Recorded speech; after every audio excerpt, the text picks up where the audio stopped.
এ মুসলমান কিভাবে স্মরণ করবা শোনো। আব্দুর রহমান ইবনে আবু নিআম রাহমাতুল্লাহি আলাইহি উঁচু মাপের একজন বুজুর্গ, বড় আল্লাহওয়ালা আল্লাহর ওলির কাছে এক যুবক যাইয়া ডাক দিয়া বলে, ওগো আল্লাহর ওলি, গুনাহ থেকে বাঁচতে চাই। ওগো আল্লাহর ওলি, আমি আপনার কাছে একটা জিনিস জানতে চাই। আপনি যদি জানতে পারেন আগামীকাল আপনার মরণটা নিশ্চিত, তাহলে আপনি কোন আমল করে কাটাইবেন আমাকে বলে দেন, আমি ওই আমল করে কাটাবো। আল্লাহর ওলি ডাক দিয়া কয়, বাবা বিশ্বাস করো, গতকাল যে আমল করেছি, আগামীকাল যে আমল করেছি, আগামীকাল আমি একই আমল করে কাটাবো। সুবহানাল্লাহ। যুবক ডাক দিয়া কয়, আল্লাহর ওলি, আপনার কি মরণের ভয় নাই, কবরের ভয় নাই? যুবক ডাক দিয়া কয়, কবরের কি ভয় নাই? আল্লাহর ওলি ডাক দিয়া কয়, যুবক কবরের ভয় আছে বিদায়ী তো, মরণের ভয় আছে বিদায়ী তো আমি নতুন কোন আমল করব না, পুরান আমল করব। কারণ যেদিন থেকে আমি জানতে পেরেছি এমন একটা দিন আসবে যেদিন দুনিয়া থেকে বিদায় হয়ে যাওয়া লাগবে, সেদিন থেকে আমি চিন্তা করলাম, আল্লাহ গুনাহ জীবনে করব না, আর গুনাহ কোনোদিন করব না, নেক আমল আমি ছাড়ব না। সেদিন থেকে আমি প্রতিজ্ঞা করেছি গুনাহ করব না, নেক আমল ছাড়ব না। এখন বলো যুবক, বলো মরণের আগে নতুন কোন আমলের প্রয়োজন আছে কিনা? ওরে মুসলমান, আল্লাহর গোলাম, ও যুবক ভাই, বৃদ্ধ বাবাজিরা, ওয়া আম্মা মান খাফা মাকাম রাব্বি ওয়া নাহান নাফসা আনিল হাওয়া, নিজের নফসটাকে যে পবিত্র রাখবা, আল্লাহ বলেন ফাইনাল জান্নাতা হিয়াল মাওয়া, নিশ্চয়ই তার ঠিকানা হলো মালিকের জান্নাত। সুবহানাল্লাহ। মুহাব্বতের সাথে একটু জিকির করে লা ইলাহা।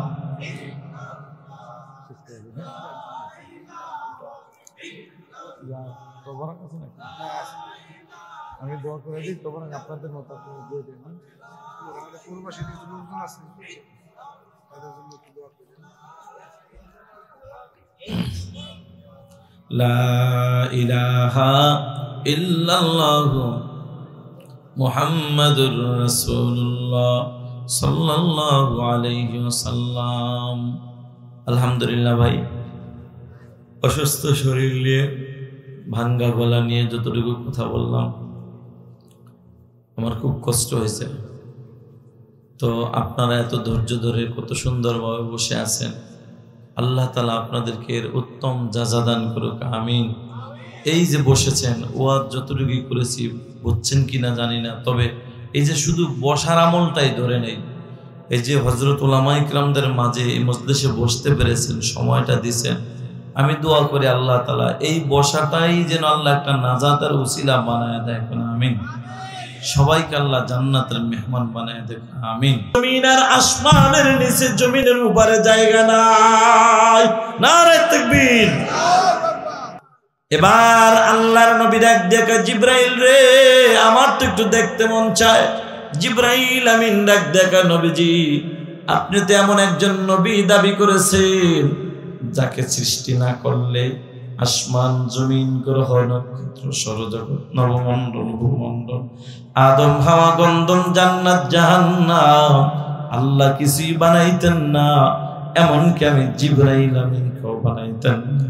সেই নবী যেহেতু আবদার করছেন, আপনার সম্মানার্থে আমি একটু চেষ্টা করি কিছুটা দেখাবার। ওকে নবীজি, আপনি একটু আকাশের দিকে তাকান। আল্লাহর নবী আকাশের দিকে তাকাইলেন।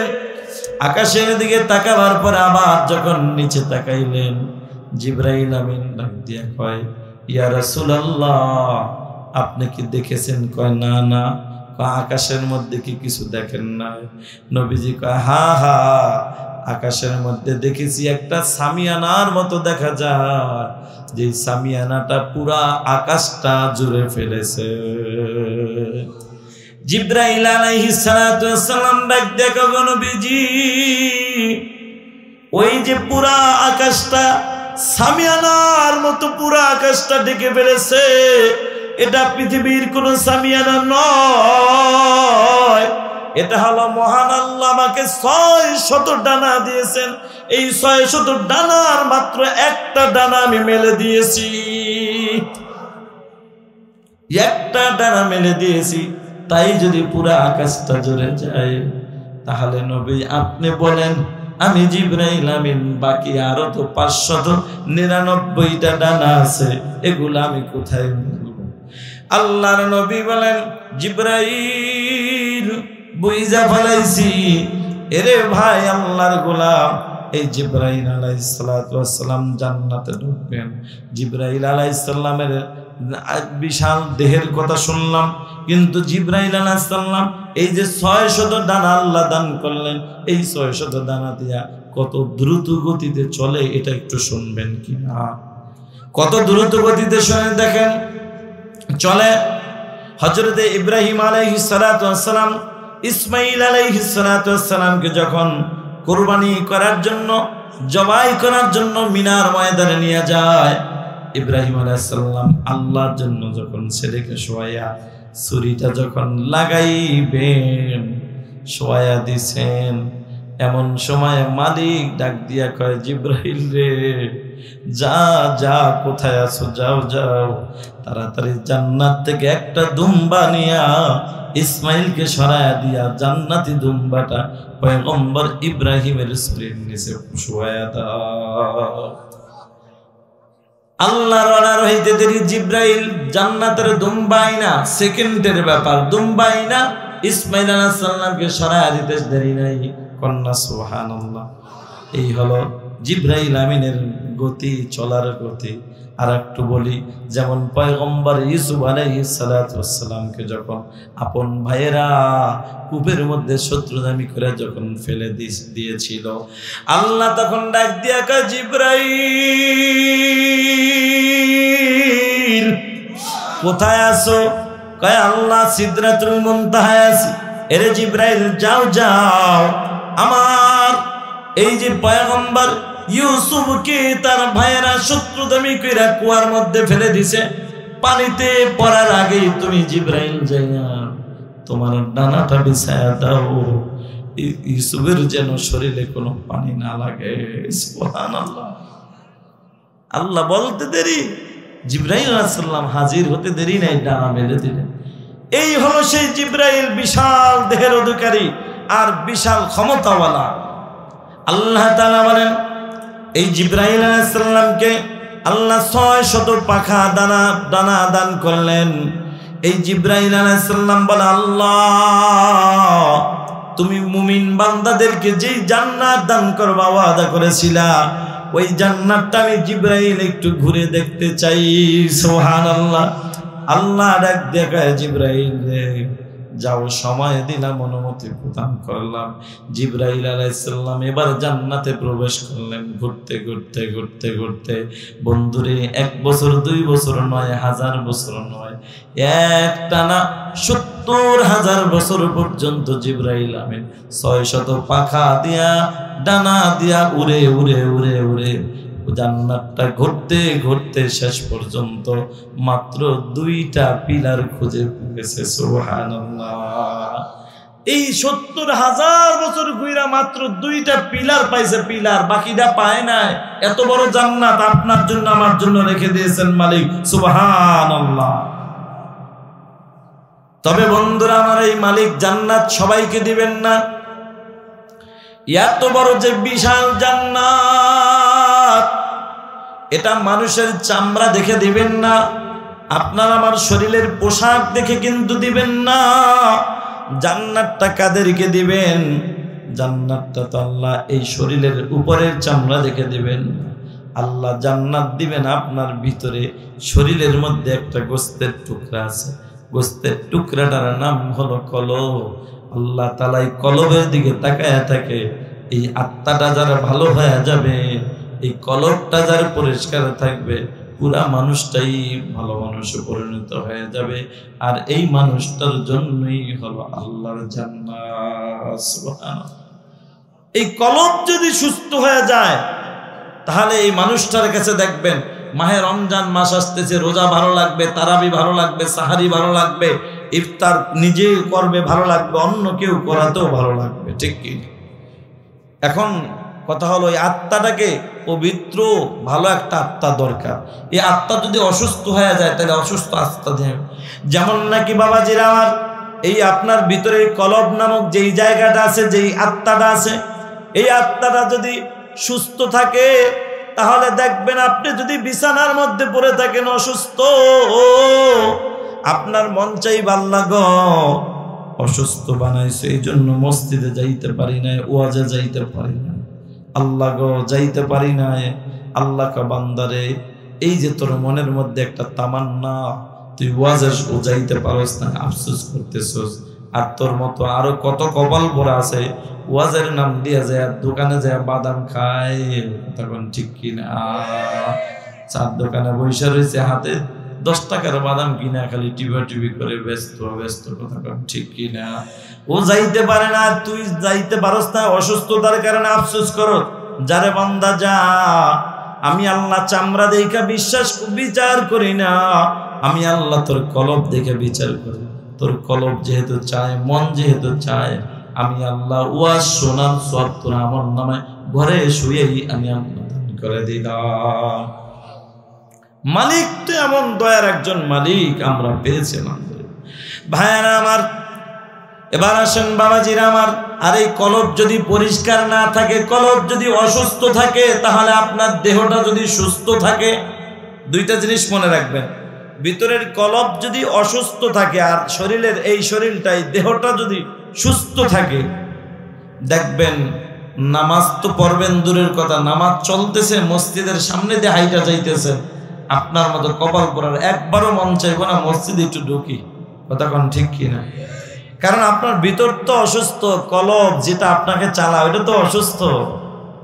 আর কলব যদি সুস্থ থাকে, আপনি হসপিটালের বেডে শুয়ে আছেন, তারপর আপনি আফসোস করেন, আরে তাকবীরুল্লাহটা ছুইটা গেল, আরে আমার জামাতটা ছুইটা গেল। আর মুমিনের একটা আহ শব্দের দাম আছে না নাই? মুমিনের একটু আহ বলে আফসোস করবে, এই আহ শব্দটা যদি ইখলাসের সাথে হয়, মুমিনের দাম আল্লাহ আরো বাড়ায় দেয়। যেমন নাকি ভাইয়েরা আমার, বিশ্বনবীর একজন সাহাবী হযরতে মুআবিয়া রাদিয়াল্লাহু তাআলা আনহু রাতের বেলা ইশারের নামাজের পরে ঘুমায়, ঘুমের ঘরে স্বপ্নে দেখে, ঘুমের ঘরে হঠাৎ করে গভীর রাত কানের মধ্যে একটা আওয়াজ পায়, কে যেন ঠক ঠক ঠক ঠক করে আওয়াজ দিচ্ছে। ঘুম থেকে উঠে দরজার কিনারায় দাঁড়ায় দেখে কে, তাকায় দেখে কালো মুখোশ পরা এক ব্যক্তি। কিরে ভাই, তুই কেন দাঁড়িয়ে আছিস? তুই কে? কয় আমি হইলাম আপনার পরিচিত ব্যক্তি মিস্টার ইবলিস শয়তান। কেন আসছো? আপনাকে ঘুম থেকে জাগায় দেওয়ার জন্য আসছি, তাহাজ্জুদের সময় হয়েছে, নামাজটা পড়ে নেন। এবার মিস্টার ইবলিস শয়তানের কথা যদিও সুন্দর, ওয়াজটা যদিও সুন্দর, কিন্তু মূলত ভিতরে নিয়তটা কিন্তু ভালো না, কথা কোন ঠিক কিনা? এবার নবীর সাহাবীরা এক তোর কাজ তো মুমিনকে উপকার করা না, এটা বিশ্বাস করি না, কারণ এটা আল্লাহর ওয়াদা। আল্লাহ বলে, ইয়া আইয়ুহাল্লাযীনা আমানু দুখুলু ফিস-সিলমি কাফা ওয়া লা তাত্তাবিউ খুতুওয়াতিশ শাইতান ইন্নাহু লাকুম আদুউম মুবিন।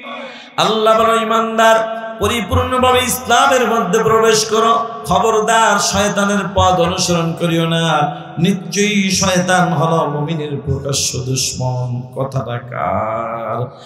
এবার নবীর সাহাবী তাকে শক্ত করে গাছের সাথে বাঁধলেন, বাইদা ডাক দিয়ে কয়, এরে ইবলিস শয়তান, সত্যি করে বল, সত্যি করে বল, তোর মূল উদ্দেশ্যটা কি ছিল বল।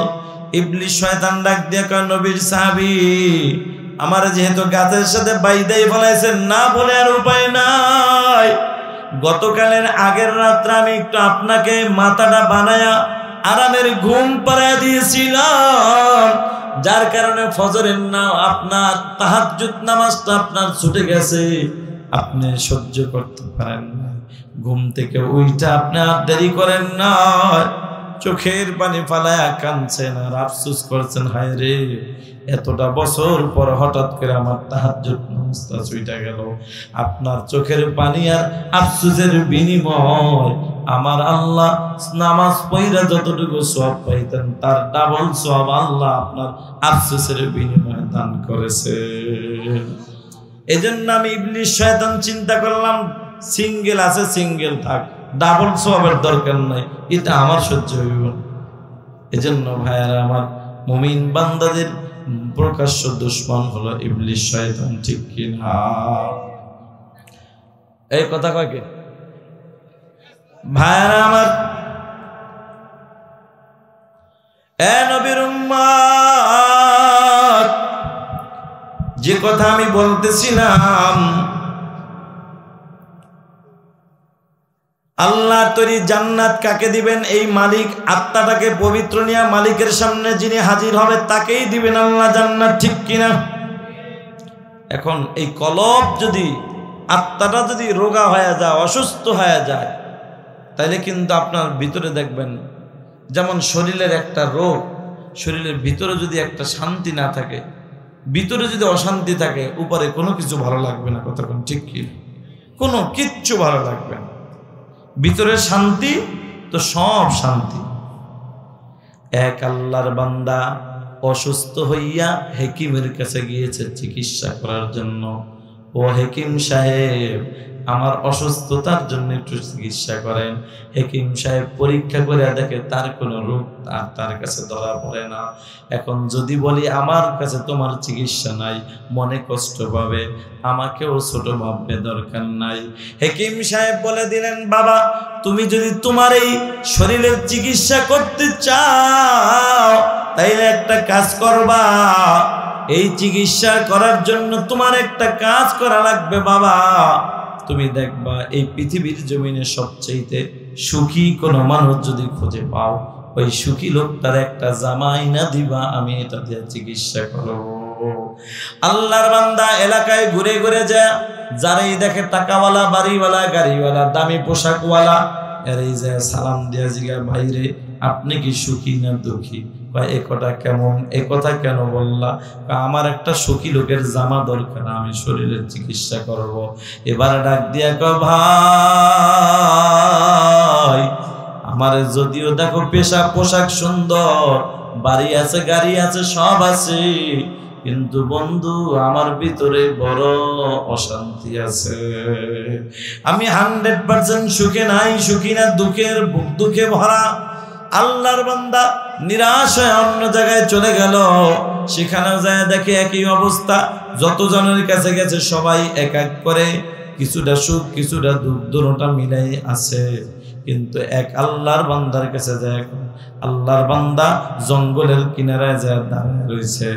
জঙ্গলের কিনারায় যায় দাঁড়াইয়া আল্লাহর বান্দা চিন্তা করে, হায় রে জীবনে সুখী লোক পাইলাম না, জামাও পাইলাম না, আবার চিকিৎসাও মনে হয় হবে না। কিন্তু হঠাৎ করে তাকায় দেখে এক কাঠুরিয়া আল্লাহর বান্দা কাঠ কাইটা মাথায় নিয়ে আসতেছে। কাঠুরিয়া আল্লাহর বান্দাকে জিজ্ঞাসা করবে, কিন্তু তার মনটা নেই না, যে কাঠুরিয়া বেচারা নিজেই তো কত কষ্ট করে, আমার সে আবার সুখে থাকবে কিভাবে? না না।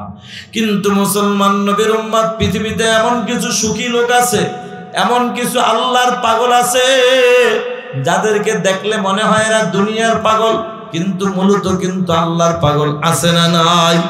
দুনিয়াতে এমন কিছু মানুষ আছে যাদেরকে দেখলে মনে হয় এরা বড় অশান্তিতে আছে, আসলেই তোমার আমার নজরে অশান্তি হইল। লোকটাকে যখন তখন যায় জিজ্ঞাসা করবা, ও আব্দুর রহিম, আব্দুল করিম কেমন আছো? লোকটা দেখবা কালো চেহারার মধ্যে মুস্কি একটা হাসি দিয়ে বলবে, হুজুর আলহামদুলিল্লাহ।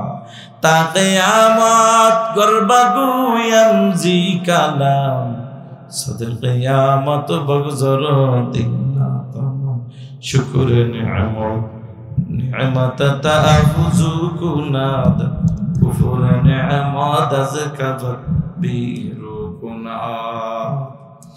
ভাইরা আমার, বলতেছিলাম যুবক আল্লাহর বান্দা এখন কাঠুরিয়ার কাছে দাঁড়াইয়া জিজ্ঞাসা করবে, কাঠুরিয়া তো চোখেই খায় না, এই লোকটা কি সুখে আসেনি? কি জিজ্ঞামো? কিন্তু কাঠুরিয়া আল্লাহর বান্দা সামনে আইসা একটা সালাম দিয়ে কয়, ভাই রে, মনে হয় আপনাকে কোনো পেরেশানির মতন দেখা যায়। সুবহানাল্লাহ, আপনি মনে হয় কোনো পেরেশানির মধ্যে আছেন, ভাই বলেন না কি হয়েছে। এবার অসুস্থ ব্যক্তি কয়, ও কাঠুরিয়া ভাই, তোমারে আমি বলবো পরে, আগে বলো তুমি সুখী না দুঃখী? কাঠুরিয়া আল্লাহর বান্দার এক দিয়ে কয়, ভাই আল্লাহর কসম, কিভাবে বুঝাবো? কসম খায়া বলি, আলহামদুলিল্লাহ, আমার মালিক আমার অনেক সুখে রেখেছেন। এবার বেটা অবাক হয়ে গেল, কি কয়? কাঠুরিয়া কয়, অসুস্থ কাঠুরিয়া কি কষ্ট করে, তারপরে আলহামদুলিল্লাহ। এবার অসুস্থ ব্যক্তি কয়, কাঠুরিয়া ভাই চলো আমি তোমার বাড়িতে যাব। আমার বাড়িতে কেন যাইবা? আমার বাড়িতে যাইবা মেহমান হিসাবে যাও। বাড়ি যাওয়ার আর এই সুখীর প্রশ্নের মধ্যে যাও, মানে এইটা কি, এটা রহস্যটা কি খুলে বলো। রহস্যটা হইল, আমার একটা সুখীর লোকের একটা কাপড় লাগবে, জামা লাগবে চিকিৎসার জন্য, এই জন্য আমি তোমার বাড়িতে যাব। লাকড়িওয়ালা ডাক দিয়া কয়, রে ভাই, আমার গায়ে যেমন জামা নাই, আমার বাড়িতেও কোনো জামা নাই। এবার আল্লাহর বান্দা ডাক দিয়া কয়, বাড়িতেও জামা নাই, এখানেও জামা নাই, তাইলে তুমি আবার সুখী হইলা কিভাবে?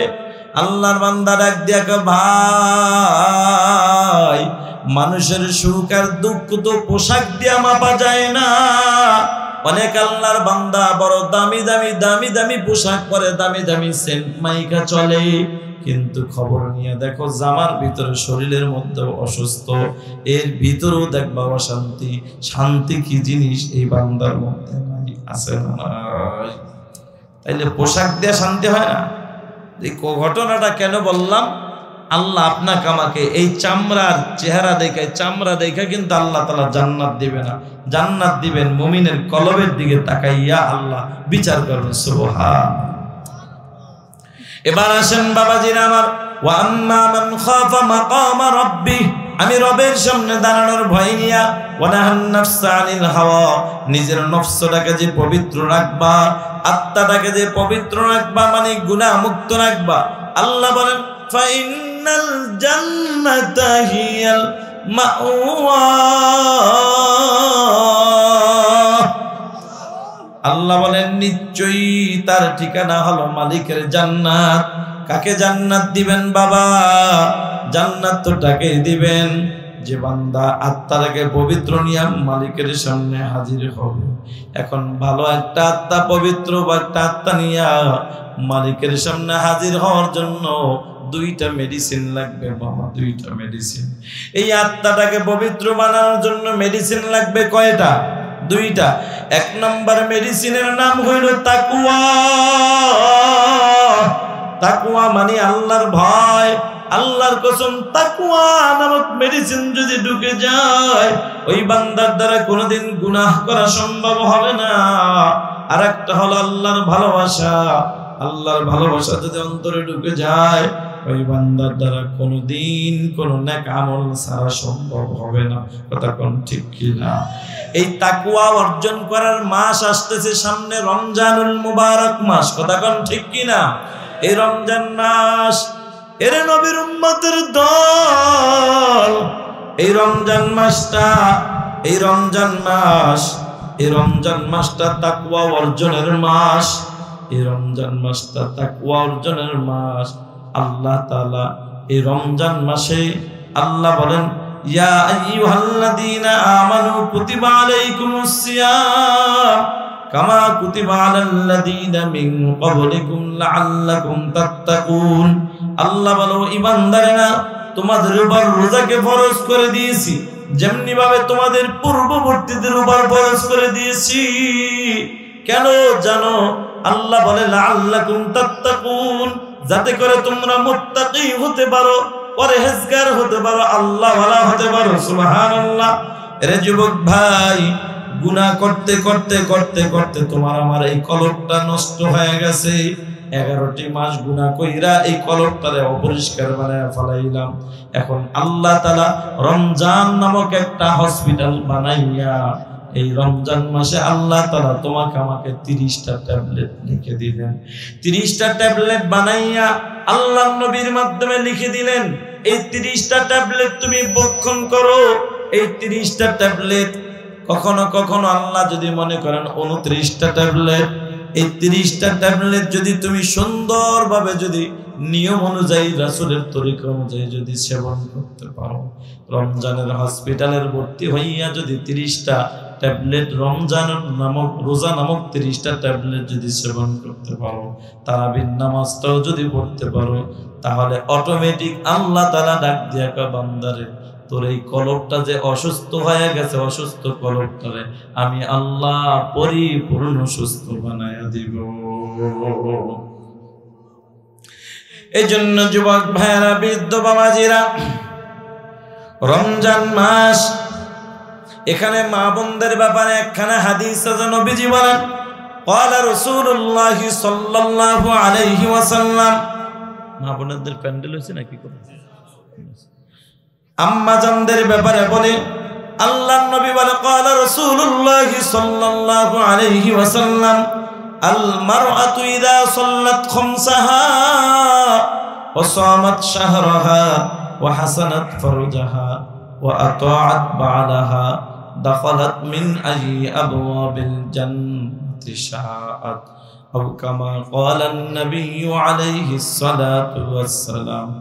নবীজি বলেন, ও দুনিয়ার নারীরা, তোমরা 4টা গুণ যদি অর্জন করতে পারো, 4 গুণওয়ালা নারীর জন্য জান্নাতের 8টা দরজা আল্লাহ খুলে দিবেন। সুবহানাল্লাহ। 1 নম্বর গুণের নাম হলো 5 ওয়াক্তের নামাজ। 2 নম্বর গুণের নাম হলো মাহে রমজানের রোজা। 3 নম্বর গুণের নাম হলো পর্দার আমল। 4 নম্বর গুণের নাম হলো স্বামীর খেদমত। মুসলমান, 1 নম্বর গুণের নাম হলো 5 ওয়াক্তের নামাজ ও পর্দার আড়ালের মা। 2 নম্বর গুণের নাম হলো মাহে রমজানের রোজা। কিন্তু আমাদের মা বোনেরা আলহামদুলিল্লাহ রোজা রাখার ব্যাপারে খুব ভালো ওস্তাদ। আল্লাহ যদি কইতো 2 দিন না খেয়ে রোজা রাখবে, 2 দিনই থাকতে পারতো, পুরুষরা পারতো না। মুসলমান নবীর উম্মত আমার মা বোনদেরকে দেখা যায় অনেক সময় রাত্র 1টা 2টা নয়, সবার আগে সেহরি খায় যারা, এরা হলো মা বোনেরা। তখন ঠিক কিনা? হুজুরে ওঠার আগে মহিলারা উঠে বলা, উঠলে হবে কি মাগার? ওই যে সারা রাত ফেসবুক আর ইন্টারনেট, ফেসবুক চালাইছে, ফেসবুক চালাইতে চালাইতে চিন্তা করে রাত্র 1টা বাজে, যাক সাহারিটা খাইয়াই ঘুমাই, ফজরের নামাজ পড়তে পারলে পারলাম, না পারলে না। আমার মা বোনেরা রোজা রাখার নামে ওস্তাদ, কিন্তু মাকার নামাজ পড়ার ব্যাপারে কিন্তু অনেক পিছনে। সেটার মানে সেহরি খায়া 2টা বাজে সেহরি খায়া ঘুমাই থাকে, অথচ উত্তম হল সেহরির মূল শেষ টাইমে খান। আপনি শেষ টাইমে খান, আগে খাওয়ার দরকার নাই তো আপনার। সাহারি খাইলেন আপনি, সাহারি খাইলেন আগে, অথচ অনেক মা বোন ফজরের নামাজও পড়তে পারেন না। আবার দেখা যায় সাহারিও টাইম মতন খাইলেন, ইফতারিও খাইলেন, মাগরিবের নামাজটা অনেক সময় চাপের তলে বইরা পড়লেন।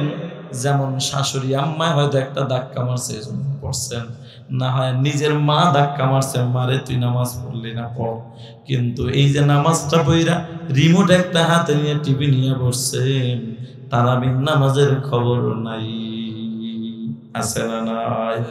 মা বোনেরা রোজা রাখে ভালো, তারা এই কিন্তু নামাজের বেলায় কিন্তু খুব দূরে। পুরুষ ভাইয়েরা আবার এটার বিপরীত, পুরুষেরা মাশাআল্লাহ নামাজের নামে ওস্তাদ। নামাজ অনেক সময় পড়ে, কোন সময় ইচ্ছাও পড়ে, কোন সময় শখেও পড়ে, কোন সময় বিপদে পড়েও পড়ে। কথা কোন ঠিক কিনা? কয়েক বিয়াই বাড়ি আইছি, বিয়াই তো 5 ওয়াক্ত নামাজ পড়ে, আমি যদি আজকে নামাজ না পড়ি আমার ইজ্জত থাকবে না। এরকম বিয়াই বাড়ি যায়, ইজ্জতের নামাজ পড়ে কি পড়ে না। আবার অনেক আছে না, নামাজ পড়ার দরকার, নামাজ পড়তে হবে। পুরুষরা হলো নামাজের ওস্তাদ, মাগার রোজার বেলায় কিন্তু পুরুষরা মহিলাদের চাইতে আর একটু দূরে। কথা কোন ঠিক কিনা? এই যে রাস্তাঘাটে, এই মাদারীপুর রাজৈর থানায় রমজান মাসে পর্দা টানা দোকানে কিছু বিক্রি হয়নি, এটা থাকলে থাকতে পারে। বাংলাদেশের 64 জেলার 63 জেলায় আছে, মাদারীপুর জেলায় তো নাই। মা কি কয় আছে? ওই যে পর্দা চলে আর ভিতরে খায়। আরে বাবা, আমি একদিন গাড়ি চালায় যাইতেছি রমজান মাসে, দেখি ভিতর থেকে ধোঁয়া বের হইতেছে। তা আমি ভাবলাম ভিতরে কি আগুন টাগুন ধরল নি, তাড়াতাড়ি যায় দেখি কোনো হেল্প করা যায় কিনা। বিশ্বাস করেন রমজান মাস ছিল, পর্দাটা খুলে দেই, ওরে বাবা 4-5 জন মুরব্বী এমন জোরে টানা শুরু করছে। আরে আল্লাহ, এক একটা টান মনে হয় পালসার হুন্ডা দিয়ে ধোয়া হয়ে যায়। আর বাম হাত দিয়া চা খায়, ডান হাত দিয়া চা বিড়ি খায়, বাম হাত দিয়া চা খায়, আছে না নাই? ওরে বাবা, এই পুরুষরা হলো পর্দাটা না খায়। এবার কি করে, নামাজ রাখে পরে মোটামুটি, কিন্তু তারাবির নামাজ শখেও পড়তে যায় অনেক সময়, কিন্তু বেচারায় রোজা রাখতে পারে না, কয় গ্যাস্ট্রিক, পেটে ব্যথা। আসলে আমি বলি গ্যাস্ট্রিক আর পেটে ব্যথা এটা সমস্যা না, সবচেয়ে বড় ব্যথা হলো আপনার মনের ব্যথা, ঠিক কি না? প্রতিজ্ঞা করলে এটা সম্ভব, অসম্ভবের কিচ্ছু না। যেমন নাকি ভাইয়েরা আমার, ইমাম গাজ্জালী রাহমাতুল্লাহি আলাইহি গোটা পৃথিবীর মানুষদেরকে 4টা উপদেশ দিয়েছেন। এই 4 উপদেশ যদি কেউ মানে তাহলে সে আল্লাহর ওলি হয়ে কবরে যেতে পারবে। 1 নম্বর গুণ হলো, ও পৃথিবীর মানুষ, ঘুম থেকে ওঠার সময় সাথে সাথে একটা প্রতিজ্ঞা করবা, আমি আজকে ঘুমানোর আগ পর্যন্ত একটা গুনাহ করব না, একটা নেক আমলও ছাড়ব না, আর আমার মালিক আল্লাহর হক নষ্ট করব না, বান্দার হকও আমি নষ্ট করব না। এটা হলো একটা প্রতিজ্ঞা করা। 2 নম্বর হলো, ও যুবক ভাই, মুরাকাবা করা। আপনি যে কাজ করলেন, ওয়াদা করলেন, ওয়াদা অনুযায়ী এই যে কাজে হাত দিলেন, আপনি সরকারি চাকরি করেন আর যে লাইনে চাকরি করেন, কাজে হাত দেওয়ার আগে একটু মুরাকাবা করে নেন। কিরে, আমি না সকালবেলা প্রতিজ্ঞা করলাম গুনাহ করব না, নেক আমল ছাড়ব না, আমি যেই কাজটা করতেছি এই কাজটার দ্বারা কি আমার নেক হয় না গুনাহ হয়? এটা একটু ধরে একটু মুরাকাবা করে নেন। যদি গুনার কাজ মনে করি বাদ দিয়া দিব, নেক মনে করলে কাজটা ধরবো। এবার ঘুমানোর আগে আপনি আরেকটা কাজ করতে হবে, সেটা হলো মুহাসাবা। আপনি সকালবেলা প্রতিজ্ঞা করলেন, ওই প্রতিজ্ঞার উপর সারাদিনকে অটল ছিলেন, গুনাহ করছেন না, নেক আমল ছাইরা দিছেন, এটার একটা আপনার মুহাসাবা করেন, হিসাবটা নেন। এই জন্য নবীজি বলে, মুতু ক্বাবলা আন তামুতু, মরার আগে মরো, ওয়াহাসিবু আনফুসাকুম ক্বাবলা আন তুহাসাবু, তোমার কিয়ামতের ময়দানে হিসাবের আগে নিজের হিসাবটা করে নাও। নিজের হিসাব যদি কেউ প্রতিদিন এভাবে করে নিতে পারে, হাসরের ময়দানে তার হিসাব লাগবে না, বিনা হিসাবে জান্নাতে চলে যাবে। হিসাব করে নিতে হবে। এবার আপনি হিসাব করলেন, সারাদিন আমি যে প্রতিজ্ঞা করলাম, আমি কয়টা গুনাহ করলাম, কয়টা নেক আমল ছাড়লাম। যদি দেখি গুনাহ করে ফেলেছি, তখন আমি নফসটাকে একটা শাস্তির ব্যবস্থা করব।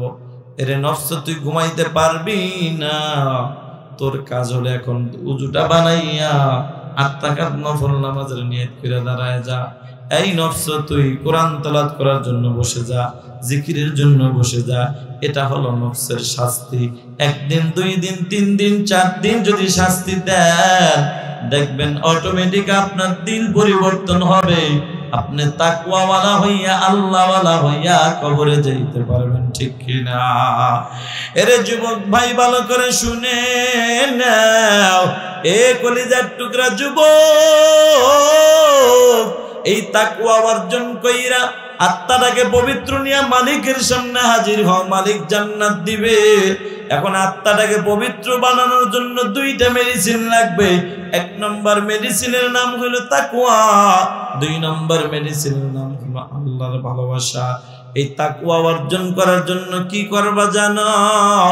এক যুবক ইব্রাহিম ইবনে আদহাম রাহমাতুল্লাহি আলাইহির কাছে যাইয়া ডাক দিয়া কও, ও আল্লাহর নবী, ও আল্লাহর ওলি, আমি আপনার কাছে আমি জানতে চাই, বলেন না আমি গুনাহ থেকে কিভাবে বাঁচতে পারি, আমি কিভাবে নেক আমল ধরতে পারি, তাকওয়া অর্জন করতে পারি কিভাবে? আল্লাহর ওলি ডাক দিয়া বলল, বাবা, গুনাহ থেকে যদি বাঁচতে চাও তাহলে তোমার একটা কাজ করা লাগবে। একটা কাজ করবা, আল্লাহর দেওয়া রিজিক খাওয়া তুমি বন্ধ করে দিও। যুবক কয় হুজুর এটা তো কোনোদিন সম্ভব হবে না, কারণ আল্লাহর দেওয়া রিজিক সারা দুনিয়ার জমিনে আর তো কোনো রিজিক দেখি না, ঠিক কিনা? এবার আল্লাহর ওলি ডাক দিয়া কয় বাবা, এরপরও যদি গুনাহ করবার মন চায় তাহলে আল্লাহর জমিন ছাইরা অন্য কোথাও যায় গুনাহ কইরো।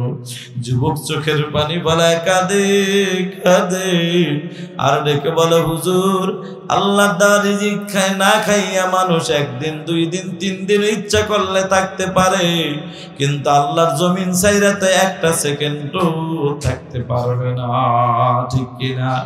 এরে মুসলমান নবীর উম্মত, আল্লাহর ওলি ইব্রাহিম ইবনে আদহাম রাহমাতুল্লাহ আলাইহি ডাক দিয়া কয় বাবা তাইলে একটা কাজ করো, আল্লাহর দেওয়া রিজিক খাইয়াও যদি তোমার রিজিক গুনাহ করবার মন চায় তাইলে এমন একটা জায়গায় গুনাহ কইরো যেখানে আমার আল্লাহ তোমারে দেখবে না। কয় হুজুর এটা তো আরো আগেই সম্ভব না, কারণ আমি যেখানেই যাই সেখানেই কেউ দেখে না, একজন দেখেন তিনি কে? এরে মুসলমান নবীর উম্মতের দল, ইব্রাহিম ইবনে আদহাম রাহমাতুল্লাহি আলাইহি ডাক দিয়া কয় বাবা তাইলে একটা কাজ কইরো, গুনাহ থেকে যেহেতু বাঁচতে পারলা না, মালাকুল মউত আজরাইল আলাইহিস সালাতু ওয়াস সালাম যখন তোমার কাছে আসবে তুমি বলবা ভাই আজরাইল আমার একটু সময় দাও, আমি তওবা করে নিব, আমি আল্লাহর খাঁটি গোলাম হয়ে কবরে যাইব। আজরাইল যুবক কয় হুজুর এটা তো কাউকে সময় দেয় নাই, আমাকেও মনে হয় দিবে না। আল্লাহর ওলি ডাক দিয়া কয় বাবা তাইলে একটা কাজ কইরো, এরে যুবক কিয়ামতের ময়দানে যখন আল্লাহর আদালতে দাঁড়াইয়া তোমার ব্যাপারে যখন হিসাব হয়ে যাবে তুমি একটা কাজ করবা, হিসাবের পরে তোমার নামটা যদি জাহান্নামের খাতায় উঠে যায় তুমি বলবা ও ফেরেশতারা তোমরা আমাকে জাহান্নামে নিয়ে যাও না, ফেরেশতাদের সাথে তুমি জোরাজুরি কইরা হইলো ওখানে দাঁড়ায় থাকবা। আল্লাহর ওলি ডাক দিয়া যুবক ডাক দিয়া কগো আল্লাহর ওলি এটা তো আরো আগেই সম্ভব হবে না। আল্লাহর ওলি ডাক দিয়া কয় বাবা যদি সম্ভব না হয় তাহলে গুনাহ করাও তো সম্ভব না, আল্লাহর দেওয়া রিজিক খাইয়া আল্লাহর জমিনে থাইকা আল্লাহর চোখের সামনে গুনাহ করবা এটাও তো সম্ভব না, কথা কোন ঠিক কিনা? এজন্য যুবক ভাইরা, বৃদ্ধ বাবাজিরা, ও পর্দার মা বোনেরা, রমজান মাস সামনে আসতেছে, তাকওয়া অর্জন করার মাস। এটা এমন একটা মাস একটা ফরজ ইবাদত করলে একটা ফরজ ইবাদত করলে 70টা ফরজের সমতুল্য সওয়াব দান করে দেন। এখানেই ক্ষান্ত নয়, একটা নফল ইবাদত করলে আল্লাহ তাআলা 70টা ফরজের সমতুল্য সওয়াব দিয়ে দেন। ও যুবক ভাই, এই মাহে রমজানের রোজা নিজে রাখবো, অপরকেও রাখার দাওয়াত দিব। সাহারি ইফতার আমরা নিজেরা খাবো, অন্যকেও খাওয়ানোর চেষ্টা করব। বলে হাদিস শরীফের মধ্যে আছে ইফতারির সময় যদি কেউ একটা কুরমা খেজুর দিয়াও যদি কেউ একটা আল্লাহর বান্দাকে ইফতার করায়, কুরমা খেজুর খাইলে কিন্তু আল্লাহর বান্দার পেট ভরবে না। বলে শুধুমাত্র একটা কুরমা খেজুর দিয়াও যদি একটা রোজাদারের আপনি যদি রোজাদারকে ইফতার করার সুযোগ করে দেন, আল্লাহ তাআলা ওই রোজাদার ব্যক্তি রোজা রাইখা যেই সওয়াব পাইছে ওই সমপরিমাণ সওয়াব আপনার আমলনামায় আল্লাহ দান করে দিবেন। আর সাহারি খাবো এবার আমরা বরকতের নিয়তে, কথা কোন ঠিক কিনা?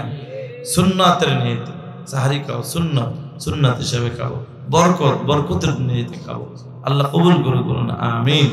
এবার আসেন বাবাজিরা আমার, নবীজির একখানা হাদিস আপনাদের মাঝে পেশ করেছিলাম।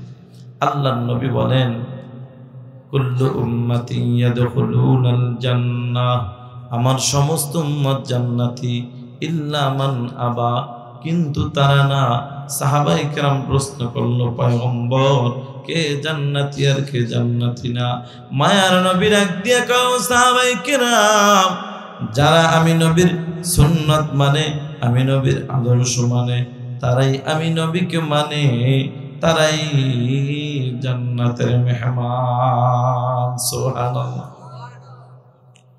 এখন নবীকে মানে কারা? নবীর সুন্নাতের আমল মানে যারা, তারা।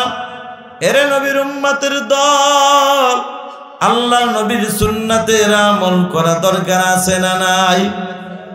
যুবক ভাইরা মনে মনে ভাবতে পারো, বুড়া হয়ে দাঁড়িয়ে রাখবা, বুড়া হয়ে নামাজ পড়বা, রোজা রাখবা, পর্দা আমল করবা, বুড়া হওয়ার গ্যারান্টি তোমারে কে দিল রে যুবক? বুড়া হওয়ার গ্যারান্টি যদি থাকতো কত আল্লাহর বান্দা।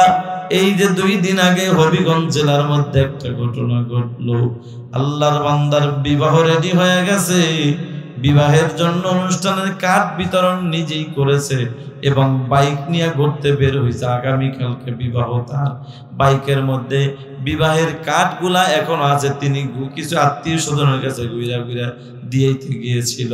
পরে মুসলমান মেইন রোডে বাইকটা যখন টান দেয়, অন্য একটা বাস আইসা আল্লাহর বান্দাকে বাড়ি দিয়া চাক্কার তলে ফালা দুনিয়া থেকে বিদায় করে দেয়। কোথায় গেল তার বাসন ঘর, কোথায় বিবাহ, কোথায় শ্বশুর বাড়ি, সব শেষ হয়ে গেল। এজন্য কলেজার টুকরা যুবক ভাইয়েরা, বৃদ্ধ বাবাজিরা, লম্বা আলোচনার সুযোগ নাই।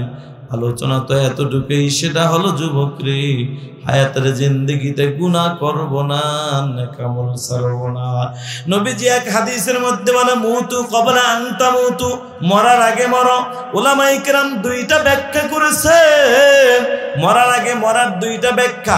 1 নম্বর ব্যাখ্যা হলো, এ নবীর উম্মত, 1 নম্বর ব্যাখ্যা হলো, তোমার গুনাহ করবার যদি মন চায়, এই নফসটাকে, এই নফসের এই যে গুনাহ করার মন চায়, নফসের এই কাহেসাতটাকে মিটায় দাও, তোমার এই নফসটাকে পুরা পিষে ফেলো, গুনাহ করার চাহিদাকে পিষে ফেলো। আর একটা, এটা হলো মরার একটা ব্যাখ্যা। আর 2 নম্বর মরার ব্যাখ্যা হলো মরণের কথা বেশি বেশি করে স্মরণ করা। এ মুসলমান, কিভাবে স্মরণ করবা শোনো।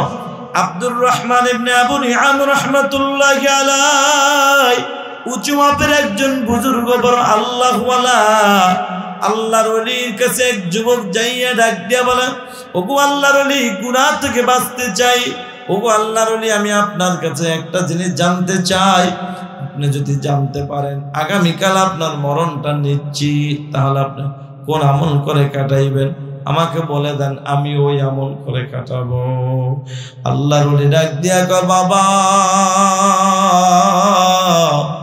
বিশ্বাস করো, গতকাল যে আমল করেছি, আগামীকাল যে আমল করেছি, আগামীকাল আমি একই আমল করে কাটাবো। সুবহানাল্লাহ। যুবক ডাক দিয়া কয়, গো আল্লাহর ওলি, আপনার কি মরণের ভয় নাই, কবরের ভয় নাই? যুবক ডাক দিয়া কয়, কবরের কি ভয় নাই?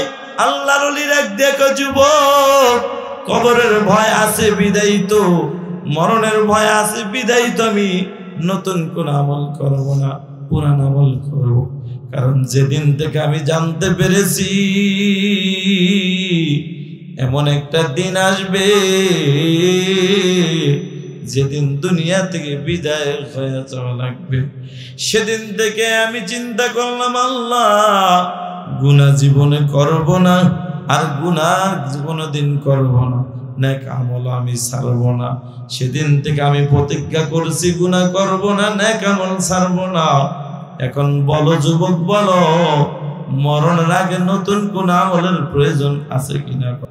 ওরে মুসলমান, আল্লাহর গোলাম, ও যুবক ভাই, বৃদ্ধ বাবাজিরা, ওয়া আম্মা মান খাফা মাকাম রাব্বি ওয়া নাহান নাফসা আনিল হাওয়া, নিজের নফসটাকে যে পবিত্র রাখবা, আল্লাহ বলেন, ফাইনাল জান্নাতা হিয়াল মাওয়া, নিশ্চয়ই তার ঠিকানা হলো মালিকের জান্নাত। সুবহানাল্লাহ। মুহাব্বতের সাথে একটু জিকির করে লা ইলাহা।